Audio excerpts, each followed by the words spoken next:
अस्सलामु अलैकुम खुश आमदीद छो तुम सारे करान मेनिस ये नयस वीडियोस मज उम्मीद छस करान तुम सारी आसो ठीक। आज बनाओ अल हच तो माज। सारी खुद गोड़ निमो प्रेशर कुकरस मज आब तो अत मज करो 1 किलो साफ पे छलित माज ऐड।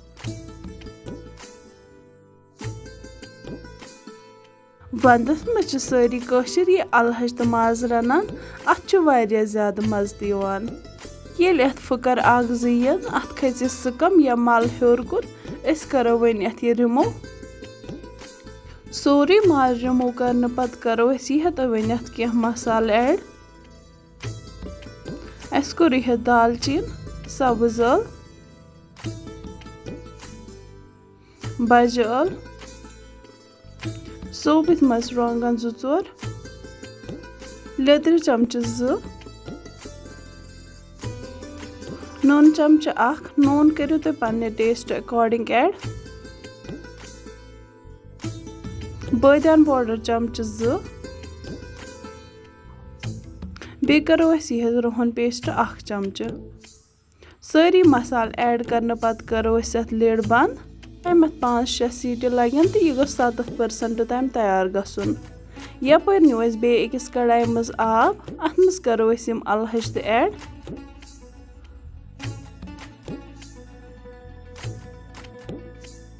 योतम हपर माज तैयार गस तोतम दिमो अल हचन फुकर 1-2 मिनट फुकर दिन पत करो यह आब सोरे नबर तो थोक साफ पे बे छलित अंदस कुन। वन निमो अकिस कढ़ाई मज तेल तो अत मज करो गंड 1-2 ऐड।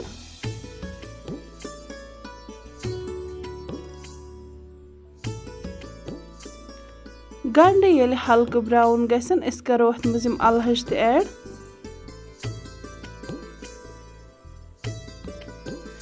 दिमो यमन अल हचन तो यमन गंडन यकोटे तलन।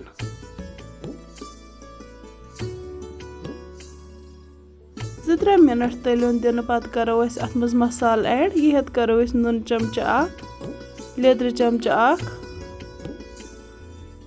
मर्चुवांगन चमच 1 तो बादाम पाउडर 1 चमच। दिमो वन मसालन सत 1-2 मिनटन तलन।